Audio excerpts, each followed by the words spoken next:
we did try it. Everyone loved it. We like poured it out in three different cups, all three flavors, and we all tried it. We just like took it at the same time, like gave reviews, and it was funny seeing people's like different flavors, which one they liked the best. I personally like chocolate. I'm such a like a chocolate person, such a sweet tooth. And then my coworker Noah, who he hosts the podcast as well for our partner side, he was also chocolate lover. And then our other coworker Kurt, he really loved the vanilla, so Oh, it was nice. fun. I gave Okay. them one of each. So Cool. yeah. Yeah. It is always cool to see what people drift towards. We have a lot of people. I'm a strawberry milk person personally, and I was You growing up. are And so okay. there's so few plant-based or animal-free strawberry milk brands on the market. And so like a lot of people are like, finally, I've been waiting like 20 years to be able to drink strawberry milk again. Yes. Yeah. I actually, okay, maybe this is giving too much, but I like growing up, I don't know what it is about me, but I was just like, I never really liked the taste of milk, like Mhm. any milk. It was just, I was like, oh yeah, it's all right. Like cereal, I would have dry, like whatever. I was like, okay, maybe weird. Yes. But now, like as an adult, I'm like, oh my God, I love it. And so trying it, yeah, is definitely fun. Interesting. Do you think like with strawberry, just because you grew up with strawberry, that's why like that's your favorite? I think so, because it like we see this happen all the time when we do taste tests where somebody will take a sip and you can just tell that they've been like instantly transported, back to the 90s or the early 2000s or whenever they grew up. And strawberry gives me that sort of like transportative moment, and so it's nice. Yeah, it's just as much about the nostalgia and the memories, I think, as it is the flavor and texture and things like that. Yeah, that's so fun. That's definitely I see that coming across in the branding, which we'll talk about as well once we got off of the flavor test. But yeah, it makes a lot of sense. Like just the we actually interviewed two perfume brands. So Define Me Fragrances and Dossier, and they were both saying how like obviously your senses are really connected to your memories, right? Like that's how we progress throughout the world. Evolutionarily, you just needed that as a hunter gatherer, right? Like Yeah. so it's so funny that it's like, oh, you're drinking something like milk, which is really nostalgic. As a kid, you're told like drink milk and you'll get strong and your bones Yeah, yeah, of won't course. break and stuff like that. And like same thing with cereal too. Like it's just a couple of these different, I'm trying to think of other examples of food that's like really nostalgic or like as kids, like candy, the same thing too. Yeah, even like soda Um, pop, and like it's why brands like yes. Olipop and Poppy have been doing so well, because they've managed to like capture the nostalgia without the sugar and without the corn syrup and without all of the stuff that we left behind for a good reason. Yes, exactly. Those are also perfect examples. Thank you. Yeah, it's like as an adult, the things that you care about, leaving out all the bad ingredients that you don't want to consume. So it's perfect. And yeah, the nostalgia, the branding, it coincides so well. And I think that's, that lends into success as a brand, because if it makes sense from a messaging standpoint and it correlates with your own experience, it's like, oh yeah, that checks out. That's But more about that later. So let's jump into it. I know we picked it up with starting with the samplers, and thank you again for sending that. Yeah, of Super course. nice. I know we enjoyed it, but it would be great to have you give like your background, introduce yourself. I'm so happy you're here with us, Luke. Yeah, me too. Thank you for having me. I have my background. So I've been in, I guess, creative and brand marketing for my whole career. I started out in the social and digital marketing space. I graduated in like 2010. So it was like right as Facebook was Wow. just starting to become a major marketing tool for brands, but it was also a time when brands were getting onto social media for the very first time. And so very interesting time to sort of be entering the job market. And so all of the jobs, it seemed like back then, at least from a marketing perspective, were social media marketing jobs for big brands. And so I did that for about 5 years. I worked at a company called VaynerMedia in the very early days, which was interesting and exciting, and I learned a lot. From there, like sort of in the mid 2010s, you had this like big wave of like digital media. Mm-hmm. publishers that were sort of like blowing up, the like BuzzFeeds and Refinery 29s of the world. And so I was really interested in that space. I was a little burnt out and jaded, to be frank, with, big brand marketing. And so decided I Mm. wanted to, pivot to digital media. And so I joined a very small startup called Futurism, which was a digital media publication and still is, that writes about sort of like future science and technology trends. And so everything Cool. from artificial intelligence to lab grown meats, to machine learning, to self-driving cars, to blockchain at the time, just like trying to help demystify these technologies that were promising to change our lives in major ways. In some cases have, in some cases haven't, looking back now years later. And so I ran the creative team there for a couple of years, which was a very fun time. We got to produce documentaries, and we made a comic strip brand that eventually got published. We built a weighted blanket brand called Gravity, all Whoa. internally. And so it's just like, it was that time where digital media companies were just figuring out how to make money outside of just like advertising, because at the time ad dollars and revenue were sort of shrinking for digital media companies. So I learned a lot then. Decided through the weighted blanket and Gravity work that I did that I actually really liked building and scaling consumer brands. And so decided that I wanted to learn a little bit more about what that looks like. And so I got to work for a company called Seed, which is a probiotic startup run by an amazing marketer named Eric Katz. Learned so much from her. I was at Calm for a little while. Got to learn from Michael Acton Smith, and Katie Schill, who's the leads marketing there and is a former colleague of mine. And then I went to Twitter, pre Elon Musk stuff, and got Timely, to I was work gonna say. yes, and got to work on the brand strategy team there. And then this opportunity for Tomorrow Farms and Bored Cow came up, and I had been sort of desperately looking to get into the climate space because I wanted my values, to align with the work that I do on a day-to-day basis. And it's obviously such a big and important problem. And so, sort of decided that I wanted to dedicate like the better part of the rest of my career to helping work on solutions for the climate and biodiversity crisis. And so I didn't think it was going to be food that was sort of the way into that. But as I've learned about the food system and how much, disruption and change is needed there, it became clear that it was a really good way to get involved. And so, I feel very fortunate to be doing what I'm doing. Yeah, there's so much to dive into there, and I love that so much. So, okay, quick question for you with like you said when you first were looking for jobs like in social media, you felt like everything was like social media management. Do you think that's changed? Because I feel like there's still such like I feel like any jobs out there, it's like any people I see on LinkedIn who are hiring, it's like social media management or content creator Yeah. for specific platforms. Most of the time it's TikTok.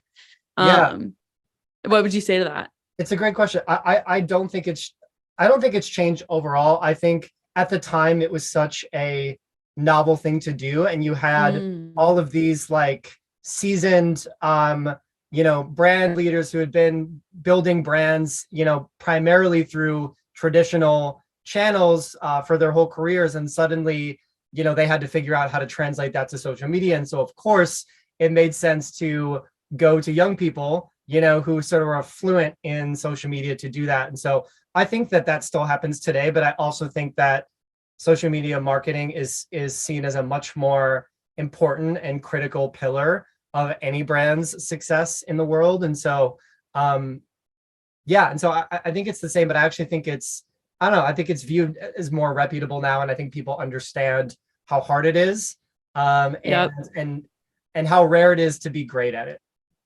Okay. Cool. Cool. I love that response. And I completely agree. I do think there's way more acceptance for the importance of organic growth and branding and messaging and your presence online. And as you were speaking, I was just tying like the correlation because a lot of the times on this podcast, it just comes up naturally like TikTok. I'm fascinated. I think everyone is kind of fascinated by the platform. And so we chat about it a lot, but I kind of see like the same thing happening on a little bit of a smaller scale for the platform itself. Cause I feel like now people are like, oh, there's time and time again, like different brands, different, apps, even like Duolingo they're seeing success on TikTok.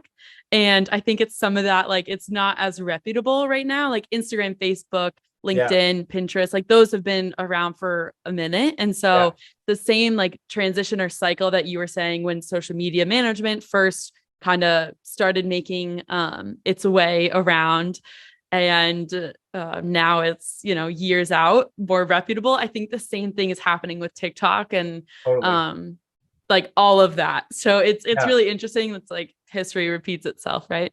And we're at the point now where like even Facebook is seen as almost a legacy platform, you Yep. know, it's like everyone has been on Facebook forever now. And, you know, obviously young people are shifting away from it. And so it's funny to, you know, I think now a lot of brands are looking specifically for people who are fluent in TikTok because, you know, they came up in the age of Facebook and Instagram, and TikTok is just a completely different culture and a completely different content creation style and completely different social norms and rules. And, you know, it's hard to learn those things if you didn't grow up with them. And so, yeah, it's always easier to just hire smart, driven people who like want to, you know, pursue a career in marketing and also happen to know these platforms fluently, you know. And so it's a great way into the industry for sure. Although Yeah. I do agree that like TikTok and TikTokers do need to be respected more because it is hard to do TikTok right, Yeah, yeah. And two, it's humbling, you know, like for sure. you like anyone who is trying to make content, sometimes it's like you can say you can have like a piece of content and you're like, oh, I really think this is gonna go over so well. And then it doesn't, and Yeah, you're like, oh my God. yeah, And then random stuff, it goes really well. And you're like, well, there you go. Like yeah, wasn't anticipating it. yeah. Um, It's a little bit of a yeah, black box for sure, which is why you yes. need to just like experiment, you know, Yeah, you can't have a ton of pride, I think, for sure. in that role, especially e-commerce too. Like D2C things are just changing, I feel like So so quickly. fast. So Yep. yeah, and marketing. So it's wonderful. Okay, so we talked about your background, which is a great background, by the way, too. Like Calm app and Twitter and Tomorrow Farms and Board Cow now. It's so amazing. So give us an overview of both Tomorrow Farms and then Board Cow as well. Yeah. Yeah. So Tomorrow Farms is there's a lot of ways we describe it depending on who we're talking to. The way that I like to describe it to the average person is that Tomorrow Farms is sort of like the parent company for the future of food. And so if you think Love about it. like the logo marks you grew up with, the General Mills and the Kellogg's, you know, the Nestle's of the world, like those back then were like what people looked for, you know, when they were looking for products, you know, to make sure that they were buying something, you know, with a certain standard of quality and flavor, et cetera. We think that those monograms are a little outdated, frankly. And you know, there's this entire new generation of food science and technology that is coming up really, really quickly. You've seen it with plant-based food science. You're seeing it now with precision fermentation, animal-free dairy, which is obviously what we're doing with Board Cow. You're seeing it with cell-based meats. The first cell-based meat company just got FDA approval in the United States today, and so it's Whoa, happening look at really, that. really quickly. And there's going to be all sorts of, and there are all sorts of like food science companies and amazingly smart people who are figuring this out. But I think what we've seen is most of them do not have, you know, if they have the this sort of scientific expertise and technological expertise, they don't always have the sort of branding, marketing expertise in terms of like, how do I take this technology and actually turn it into a brand and a product that people are going to want to buy in a grocery store? And so we sort of fill in that gap for those partners. And so, you know, we are looking for the next big sort of like food science technologies and opportunities that will help create a like better, kinder, greener food system, and specifically, you know, lowering greenhouse gas emissions, lowering land use, lowering water use, obviously promoting animal welfare. And we are, you know, sort of the commercial arm that helps turn those ingredients and technologies into brands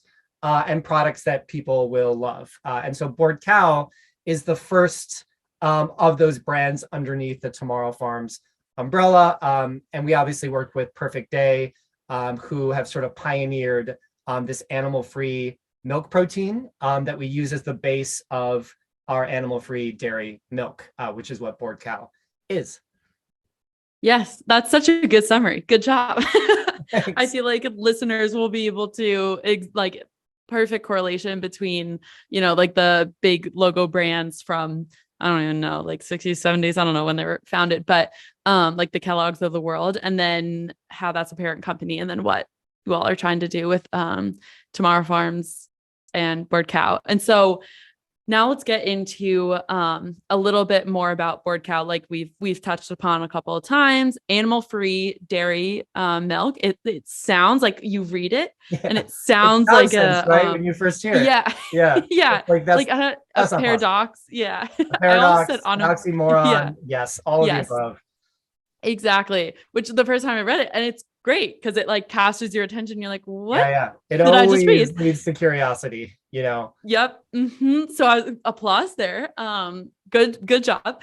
And like, so we were also talking about just the branding. And these are more just from briefly, anyone who's listening, like I encourage you to go check out your website because you get everything that you are supposed to get as a consumer, or this is my assumption, like that you're supposed Yeah, to get or that you guys are trying to portray very quickly.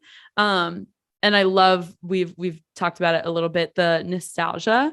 And so I would love to go into that, like yeah. learn more just about the background, where those ideas came from. Like the branding is adorable. Thanks. So yeah, I just want to know everything, like the ins and Yeah, outs.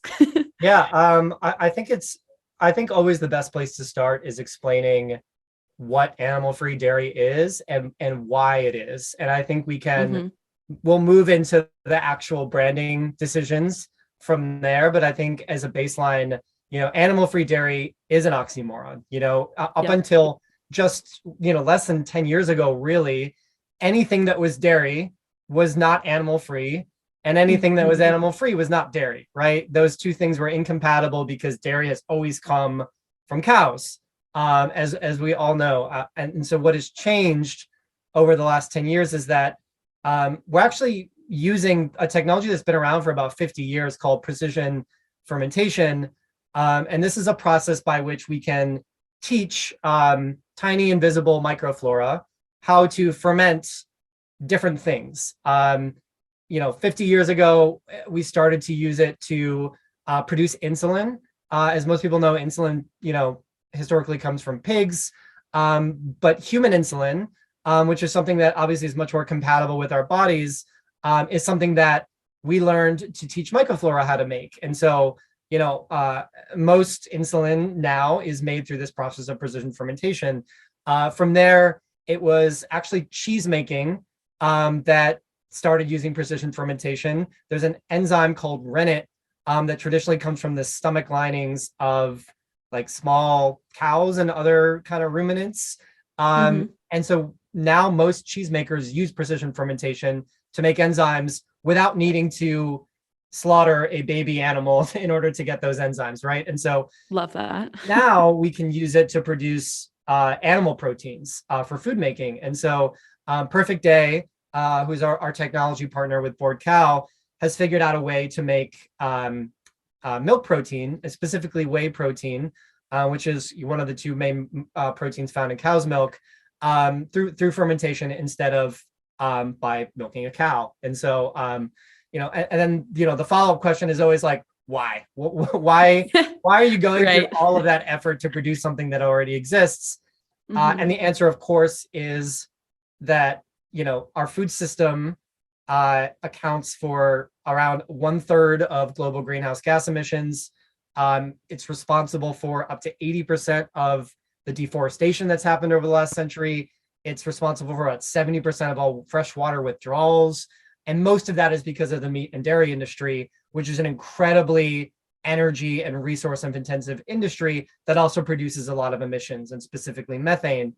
And so, by making milk protein with microflora, we can generate up to 97% fewer greenhouse gas emissions, use up to 99% less water, and up to 60% less non-renewable energy than milk protein that is sourced from cow's milk. And so, obviously those are enormously There's enormous Big numbers. reductions in, Yep. in those sort of important environmental factors. And so the reason that we're making animal-free dairy is because we love milk and we love dairy products. We love how they taste. We love how they feel. We love how they act. We love the nutrition they provide, but we don't love, the impact they have on animals and the environment. And so animal-free dairy allows us to keep eating and drinking the dairy products we love, without, this sort of enormous environmental impact that, the meat and dairy industry and specifically factory farms now have. And so that's the background. It's always important to explain it.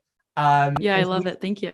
we take that milk protein and we build a milk alternative around it. And so what you end up with is sort of a hybrid dairy plant-based product, right? Where you have animal-free milk protein that's identical to the to the milk protein found in cow's milk, to the degree that if you have a dairy allergy, you actually can't drink board cow. But then we add plant-based ingredients around that to sort of replicate, the rich, creamy flavor of dairy. And so you end up with a milk alternative that is much closer from a taste, texture, and nutrition profile perspective to regular milk than most, if not all, milk alternatives on the market today. Right. That's really cool. So I actually took a class on just like the environmental impact that and this was way back when, but like the environmental impact that your consumption has like on just the world in general. And I remember I was like, one of the things I took from that class was like just the amount of methane that is released into the environment and like how little one person's consumption, like you don't have to consume too much to really make like a big impact in the world. Yeah, And totally. so I love hearing you like walk through that, because I think a lot of the times, like I'm sure you relate to this, is like education with the consumer is really important. It's one of the things we see time and time over with Malomo is important. the more yes, yeah. And we're gonna we'll dive into that a little bit later, but that's really like the key component, because you say that to a reader or a consumer and what they're reading about board cow and they're like, that makes sense. Like that is, why would you not go with an alternative if you can, Yeah, totally. if you can like drink dairy milk. So thank you so much for walking us through Yeah, it. of course. It's a great background. Yeah. So now let's move into the brand. So how do we get from, okay, we're going to make animal-free dairy milk to we're going to call it board cow and we're going to create all of these quirky, strange cow creatures that are going to I love be them so much for our product. So we worked with a really amazing branding agency called Manufacture. They're based in the Raleigh-Durham area. And we were looking for a very collaborative relationship. I think going in, we knew that we wanted to build a nostalgic brand that both sort of like harkened back to the golden age of like cereal mascots and like back of the cereal box games and mazes, and things like that, that sort of we grew up with, but also a product that could become in 20 years, the brand and the product that today's kids look back on and say, I grew up with board cow and I'm now nostalgic for board cow. And so looking ahead to try to create a brand that is nostalgic in the future at the same time. And so we knew that we wanted to build this like character driven, immersive brand universe. I'm a writer by trade. And so like, I just wanted to make a universe that I could play into, to be honest, but I also knew that like, that was something that if you did it the right way, that people would fall in love with. And so worked with Manufacturer, and they worked with an amazing illustrator named Katie Perez, who drew all of the cow characters and universe herself. We went through a whole bunch of different types of cartoon cows. I could show you a deck that we have that's like all the other different types of cow characters that we explored, but it was sort of like the simple, round, sort of minimalist, quirky cow that I think really sort of like won all of our hearts. And so, so we went with that, and then we decided to create archetypes based on, the story of board cow is that for 10,000 years, cows have been working for us. These days, they're working in factory farms, producing milk for us. They're spending very little time outside, very little time with their calves. And we think that's wrong. We think that's sad. And we believe cows should be free to do whatever they want. We believe that cows should be bored. We think that bored cows are happier cows. And so we've sort of taken that idea and run with it. And so we started to think about like, what would cows do if they had all the free time in the world? And then we asked ourselves that question, what would we do if we had all the free time in the Right. world? What did we want to be when we grew up? And it was, things like I wanted to be an astronaut. I wanted to be, a rock star. I wanted to be a professional skateboarder. And we're like, well, let's just like match those up. Let's make the cows sort of extensions of our Yeah. inner child, exactly. And so Yeah. that's how we got to where we did. Yeah. I mean, it's really cute. I'm looking at the packaging right now. So I held it up like the chocolate. I know they have names too. Yes, I that's Clara. okay, Clara, thank you. Short for So on Clarabelle, of the course. chocolate. What's that? I said Clara, short for Clarabelle, of course. All Oh, all based on traditional dairy cow names. I love it. Oh my Yeah, gosh, I didn't even make that connection. So I'm so happy you just made that yeah. connection for There's a me. lot of there's a lot of little details like that that are fun. But that's like, okay, so slight tangent. I love like little Easter eggs or like FOMO marketing. I'm a total sucker for anything like that. Like I love the Marvel universe because of that reasoning. Yeah, And Taylor Swift. Like yeah. they're when you're looking at Easter eggs and FOMO marketing, they're right in the way for Yeah, that. it's just great Um, storytelling, right? It's like the best books are the ones that have the most vivid, exciting details and allow you to make connections in your brain. And you're right. Taylor yeah. Swift is amazing at that. Like it's one of the Yes. reasons she's, one of the biggest stars in the world for sure. Yes, exactly.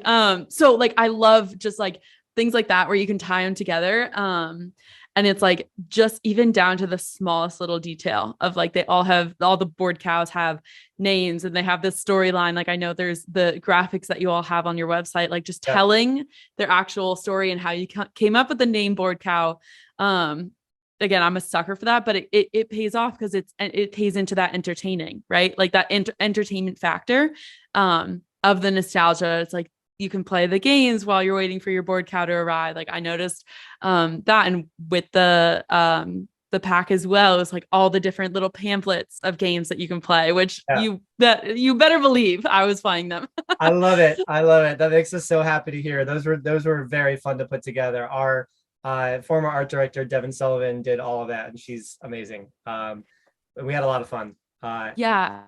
And I love it. And like the site too, it's animated. So like you're going on the site, you're like, it's it feeds into this is one of the reasons to going back to TikTok, like and just short form video. Like that's why people are resonating with that content is because at the same time that it's informational or informative, it's also entertaining. Totally. And if you can get them coupled together, like you've won the lottery, right?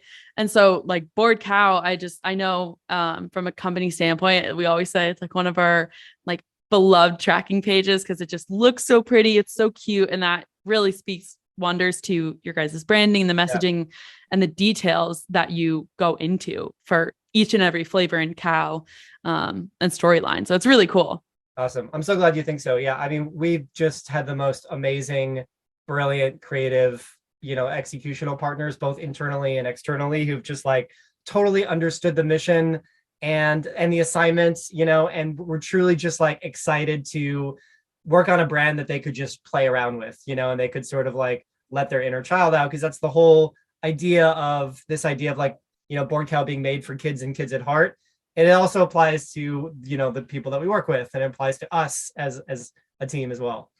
Yeah, no, I mean, from my perspective, which take it with a grain of salt, but it comes across. And so with that, I wanted to ask, so I know that, well, let me first speak to this. So the graphics, like the cartoon aspect of it, on your website, you have, I'm forgetting the two that, but it's like Our Story, right? Yeah. Is one of them. Yep. And it kind of tells like origin points, right? But it's in like a nostalgic cartoon layout. It's not all copy like a regular Yeah. blog or anything like that. So how did you like come up with that idea? I know you Yeah. mentioned maybe is someone else a Yeah. previous. So I was at my previous one of my previous companies, Futurism. I launched a cartoon brand. I worked with a really amazing illustrator back then, and we did single panel cartoons, and it resonated so strongly, and it became such a powerful medium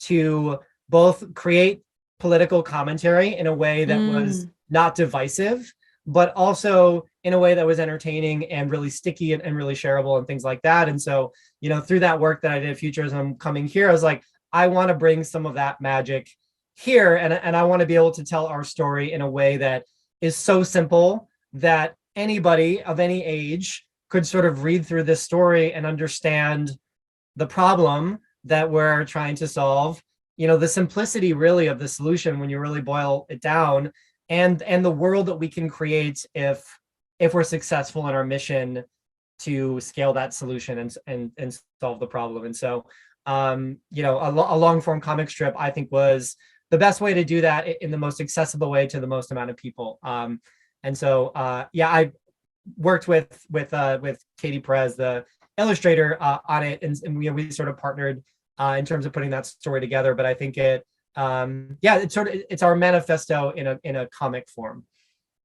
Yeah, I didn't even think about the advantages to having it be a cartoon. And like you said, for it not to be like a divisive Yeah. Piece of content that you were rolling out. Like that didn't even cross my mind because Yeah. truly it was like, oh my God, this is adorable. Like I want to keep reading. Yeah. And like see what ends up, like where the cows end up, right? So that's a really cool like insider viewpoint to have, that it's like, oh, the part of the purpose is that it is unifying and kind of brings people in rather than, of course, keeps them on the outside. Exactly. And it is a very divisive product. Mm-hmm. And we understand why. People have very strong connections and bonds and memories built around meat and dairy.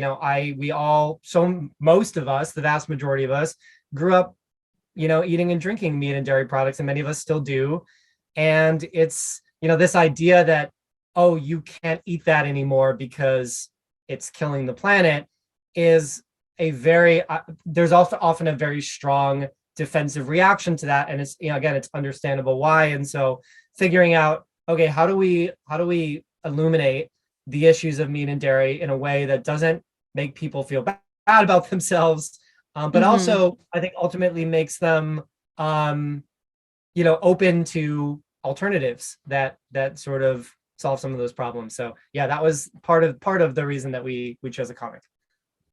Okay. Yes. We're going to dive into how you actually educate people Yeah.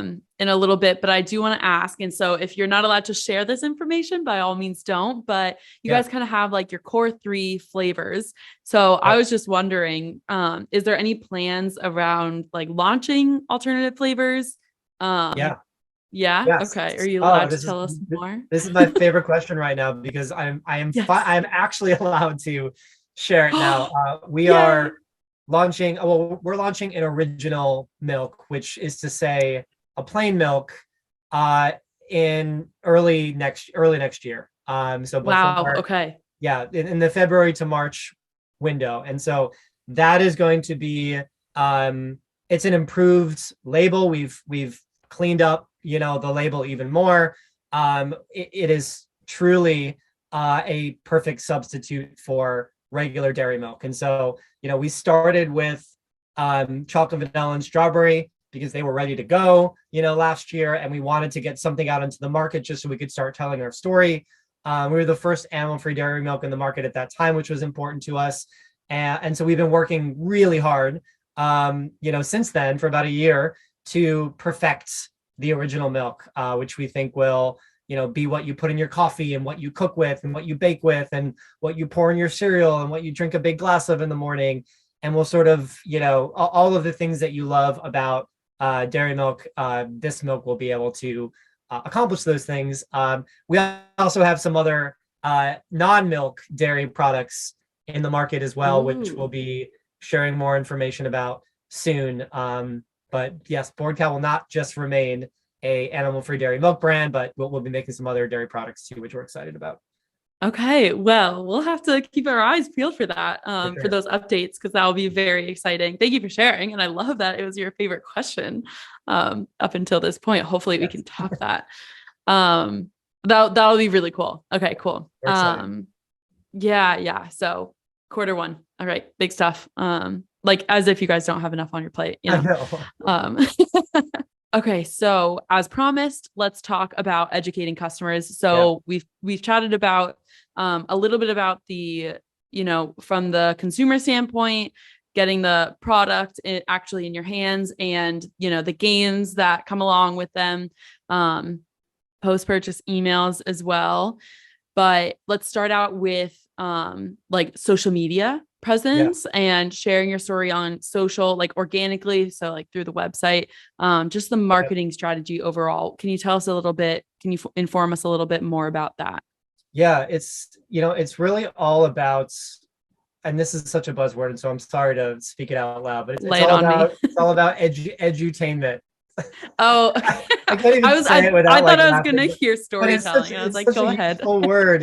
I mean, it's the best word, unfortunately, to describe what we do, which is like, you know, what's so difficult about what we're doing is, we are not just trying to introduce a new brand or a new product to people. We're trying to introduce an entire new way of making food to people. And so it isn't as simple as saying, hey, if we were an oat milk brand, we could just say like, hey, we're so and so and we're making oat milk. And of course, you know what oat milk is, but it's like, hey, we're Board Cow and we're making animal-free dairy milk. And the 100% of the time, or I would say 99.9, because there's some people who have been following, animal-free dairy for a long time and have been really excited about it. And those people are awesome. But most people are, have no idea what that means, right? And they want to know, which is a good thing. They're curious. But it also means that you're not just explaining a brand and you're not just explaining a product, but you're also explaining an entire new method of making food, all with a very short span of time, given attention spans and the average length of successful content on social media. You have very little time to explain all of that to people, right? And so Mm-hmm. we do that a lot of different ways.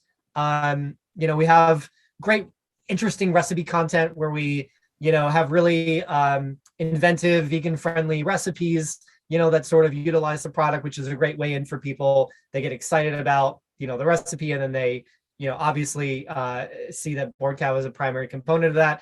But I think what's also very interesting is we work with a creator named Farmer Nick, who is a big vegan influencer and creator on Instagram and TikTok. He's amazing. You should go follow him if you don't already. I was gonna say, I'm gonna check him out. Yeah, and he's both an investor in the company as well as a creative partner for us. And we've developed a series together where it's sort of just like a lighthearted comedy series starring a dairy cow in a cheap mascot costume who sort of just like is freed from the factory farm and is trying to figure out how the world works while also trying to get people excited about animal-free dairy. And they're 30 to 60-second skits. And not only are they just like really funny and really relatable and really accessible, but there's always education baked in there. But it's education that you don't realize is happening to you because you're just enjoying the story that's being told. You're enjoying the jokes that are being told, but you're also learning alongside it. And I think that represents, and we're still learning, right? There's still we still have a lot of work to do to sort of figure out like what are the perfect ways to tell our story and educate online. But those are some of the early successes that we've had, and we're really excited about them because again, they're fun to make and they're fun to watch, but also they get the message across in a way that sticks with people. Yeah, I love that. I'm gonna have to, because I was looking at your guys' Instagram and TikTok before, and you're right. Like you don't really realize you're being educated while you're watching the content. And so to have like, I love that you also said edutainment, like that perfectly fits. Yeah. That makes a lot of sense. Okay, so real quick, do you tend to get a lot of like questions from consumers who like just through social media or to your website or like email or anything, just asking for more details? Yes, definitely on social media. I think one of the things that we've realized, and again, I understand that people have very little time, and they're like they have a lot of content that they want to watch, and so oftentimes somebody will see, one of our advertisements, whether it's a video or a short animation or even a still, and they'll read and you can only communicate so much information there. You cannot tell the whole story of animal-free dairy in a single like 15-30 second Instagram or TikTok ad. And so, what you hope is that people will click through to your website and read everything and do all the research, and there are people who do that, and they're awesome. But most people don't have the time, or that they don't take the time to do that. And so they'll ask questions that are easily answerable if you go to the website, but of course they don't want to leave the social platform. And so, we spend a lot of our time answering the same questions again and again and again and again. And we have an amazing customer experience team that, is happy to do that. And you really just have to have the same conversation 1,000 times, a week or a month. Yeah. And Yeah. you just have to accept that's consumer behavior. They want to have a conversation with you in feed. They don't want to leave to go educate themselves. And I will say, again, there are exceptions to that rule, but largely that is what we see. Yeah, I am 99% confident that any other customer support or service or success team would say the same thing. Like, you just have to get comfortable. Yeah. So I'm by no means surprised to hear that. Yeah. But yeah, that really checks out, because like you said, you're trying to entertain about like an industry and a new way of doing something and creating something, as well as your product specifically, how it differs from normal dairy milk to dairy-free alternatives, and everything in between. So that's really interesting. Kudos to your customer support success team. Seriously. And responding to consumer questions, because you're exactly right. Like, people don't want to leave whatever feed, whatever app they're in. Or majority of people don't want to do that. So major props to them. Yeah, for sure. So, okay, cool. We've chatted about the marketing side, the kind of the pre-purchase acquisition side of education. Can we talk about the post-purchase side of it? So I've, of course, seen this, having received my order and tracking emails and whatnot. So can you walk us through how that education differs, if it does differ, from like the pre-purchase side of things? Yeah, I think right now we spent the last 6 months mostly just learning ourselves who the buyer of animal-free dairy milk is, right? We obviously had our theories and our hypotheses about who we thought it would be. Certainly environmentally conscious people, folks on some sort of plant-based journey, people who are starting to wake up, to the impact of all of their behaviors, but especially the food system on the planet and their health and on animals, etc.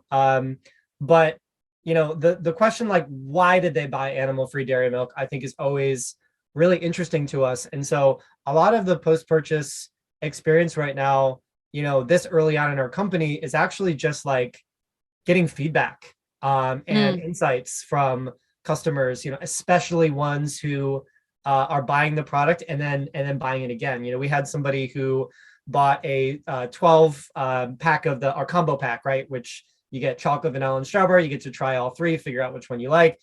And then they ordered 7 cases of strawberry after that. It's like, oh gosh, we have to talk to that person, because we obviously know they love strawberry milk, but like, again, understanding why board cow and why animal-free dairy is really important to us. And so we're spending a lot of time just chatting with folks right now. We just launched a consumer research initiative where a customer experience team is actually getting on the phone with our sort of super buyers and starting to figure out, like, what was it that made you add this product to checkout? What made you buy it again? What made you leave that great review? What made you spend, buy a 12 pack of milk online, which is like not a normal thing to do. We're trying to make it a normal thing to do, but like, historically not normal. And so spending a lot of time on that. And also, like, not just trying to, in terms of like what we think about when we think about retention, it's not just about, for us, getting folks to buy the product again, although obviously that is great, and that's ultimately the goal of any, direct to consumer slash consumer brand. But also just like getting people on our team.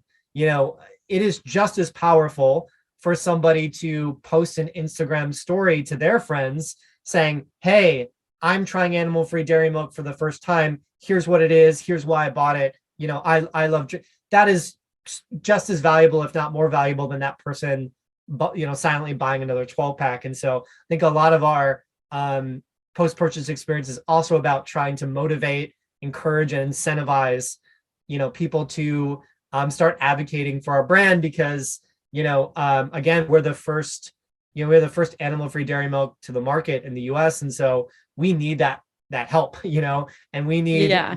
those, like, we need that allyship with our early customer base. And so I don't know if that answers your question, but that's kind of our like areas of focus right now with regard to post-purchase. Yeah, no, that makes a lot of sense. I love the allyship, like, get that UGC, get that customer feedback wherever you can, because especially as a younger brand that is trying to find out what's resonating with customers, I think that makes a lot of sense. Yeah. And so you totally, yes, answer my question of like, what is important to you in the post-purchase journey? Like, what are you trying to find out? What information are you trying to give?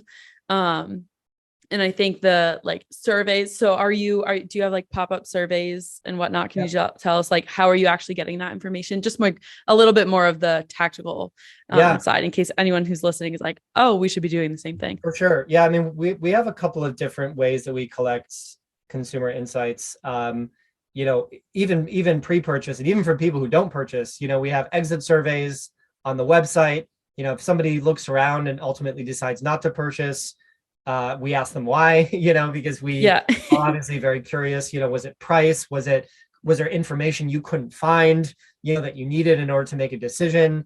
Did you decide that there's an ingredient that, you're allergic to, or you're not interested in, or something? And so we ask a lot of those questions because it's just as important for us to learn from the people who don't become our customers as the ones that do. But then, post-purchase, it's simple things like, incentivizing people to write a review for 15% off their next purchase. Mostly it's just so we can learn what people's personal experience is, who they are, who they're buying it for. There's sort of like questions that we ask as part of the review process that I think are really valuable for us to see. Like, if somebody is in California and they're buying for their kids, their review is going to look very different than somebody in Chicago who's just buying for themselves, right? And so we want to be able to understand like why they bought it, who it was for, and then obviously what they thought. And then, like I said, we're also starting to reach out to multiple sort of pack purchasers to speak to them one-to-one on the phone, and then obviously surprising and delighting them on the back end of that, to reward them for the time that they took, which is obviously incredibly valuable to us and to them. And so those are the primary tools right now, and we're always looking for new ways to source feedback. I mean, we're actually in the middle of a reformulation right now that is completely driven by consumer feedback that we've received over the last few months about like, hey, I love this product, but there's this one thing that I wish you would change, and so those sorts of, we're obviously beginning to see that data on a macro level. And so like starting to see trends like, okay, a lot of, there's a certain contingent of folks who like don't like the taste of stevia. And so like, can we replace stevia with something without, without adding too much sugar or whatever? And so those sorts of things are completely driven by pre and post purchase consumer surveying and insights gathering. We also use platforms like Suzy to do some like more scaled digital consumer research, that helps inform decisions that we make, about the formula, about messaging, about UX. Like all of that stuff is people informed, because we want to obviously eliminate all of the biases we have, and we also want to make sure that the customer is in the conversation with us for every major decision we're making across the board.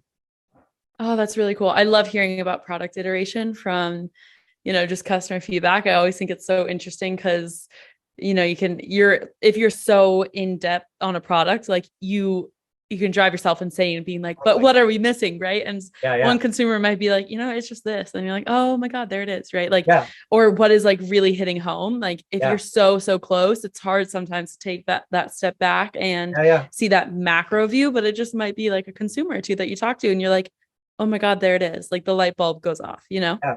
There's also this really interesting like vocal minority effect that happens where you'll see a lot of people in comments, talking about something, that they don't like or whatever. But when you actually do broader consumer research, you actually realize it is a very small percentage of people who really care about that thing. They're just very vocal about it because they care about it a Yeah. lot, but like really 98% of people aren't concerned with that thing. And so it also helps you sort of eliminate the bias of like, okay, we're receiving like a bunch of negative comments, about this thing, but like actually when you look at the bigger picture, most people are totally fine with that, and so that's really helpful too, because that can drive your decision making into wrong directions potentially if you're listening to something that most people don't actually care about.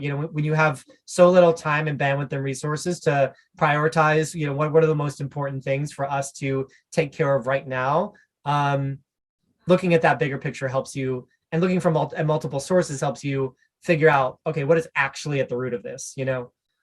Yeah. Yeah. No, that's great. I love that you brought up like your perspective can be skewed like from wherever you're standing. Right. And so being able to take a step back and see like, oh, is this a majority or minority that really think this about our product or this about branding or whatever Yeah, yeah, um people are expressing concern or, it could be also like somewhat like people love this about your exactly, product. And then you're exactly, like, oh, 100%. like we should really like ramp that up and then it's like oh wait that wasn't majority, right? Yeah, no, 100%. It goes both ways. And so like the goal is to figure out like, okay, what are the like the vocal minority groups that like things, that don't like things, but like what does the majority actually care about? Because what we are trying to do is make animal-free dairy milk appeal to the masses. The only way that we are going to solve our mission of ending factory farming and transitioning, meat and dairy away from animal based to animal free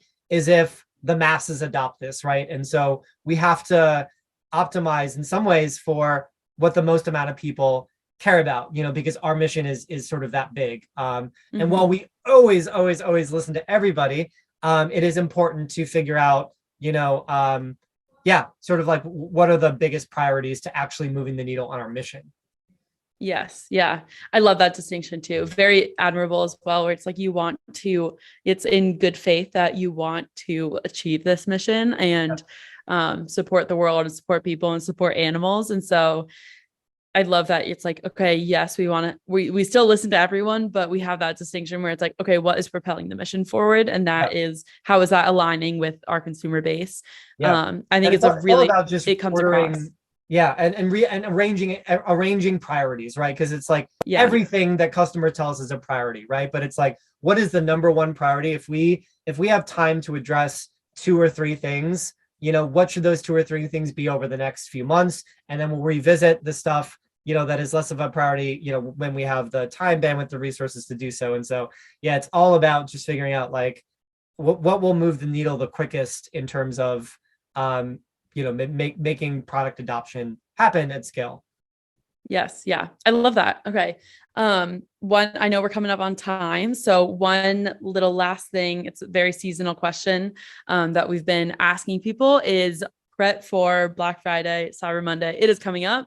We are recording this literally like a week out. And Yeah, so I'm assuming hopefully like most of the strategy is kind of at play. It's just really waiting and seeing like yeah. how the actual holiday goes down. How's it been prepping for the holidays? It's been good. I mean, I think we acknowledge that like, dairy products are not at the top of people's Christmas list. You know, most people I are mean, now having tried it, I want it to I be. love it. So No, no, honestly, we're so happy to hear that. And it's why we are, activating for Black Friday and Cyber Monday, but we also understand like, this is not a conventional sort of stocking gift. And stuffer, so yeah. it's more about like, we're really inspired by brands that do something really fun and interesting and memorable on Black Friday, Mm. Cyber Monday weekend. And so like, we're trying to create something that's fun and engaging. Of course, our brand is all around like, you mentioned it earlier, like adding the puzzles and mazes and games to our insert that goes into every box of board cow that's sent to everybody. In the spirit of that, we're going to do this like really fun prize wheel where like you have a 1 in 100 chance to get 100% off, and like there's all sorts of other like big ticket sort of discount codes and things that you can win. And so it's our first attempt at figuring out like what does it mean to have an annual Black Friday strategy that like people anticipate and sort of wait Mm-hmm. for. I think brands like Cards Against Humanity have sort of like pioneered the we're just gonna do something really fun and creative and totally uniquely us on Black Friday, Cyber Monday. We're not just going to push out, a coupon code. We're not just going to pass out a deal. We're going to try to create an experience that escalates and gets better every year. And so, this is our, this is our planting our flag, saying like, this is what Board Friday looks like, for us going Ah, forward. oh, I love that. And also like the abbreviation BF is Yeah, still the same. Okay. exactly. That's really cool. This will be going out to after the holiday season. So if that was a worry at all, but Oh no, not I'm at I all. that I hope it went well. yeah, no, that's oh my gosh. Yeah, after this all right thing. Right, It went so well. That's we're manifesting it. love it. No, that's a really cool idea. I love the Cards Against Humanity example too. We had real quick, we had another guest come on, Paddle Smash, combination of like round net and pickleball. And Yeah, they had also brought up like Cards Against Humanity for being like pioneers in the game space. So really interesting also to hear your take on like their approach being pioneers in the Black yeah, Friday, Cyber Monday space. And I think that's more fun too, right? Like totally. switch it up. More Yeah, entertaining for you all, I'm sure too, just like yeah, having to be creative with the approach. So that's yeah, really cool. I'm excited yeah, to yeah. see it this fall. Yeah. Awesome. Us too. Yeah. This has been great though, Luke. Thank you so much for coming You're on, welcome. representing Board Cow, telling us more. We usually focus on retention and sometimes dive a little bit deeper into it, which this episode we didn't do straightforwardly, but educating the customer and everything that we talked about around just really having your branding sticking out and your messaging all feeds into retention. So this has been wonderful. Totally. Thank you. Yeah, you're welcome. Thank you for having me, and I had a great time. And Yay. I love what y'all do. So Thank you. great. We'll take Yeah. that. All right.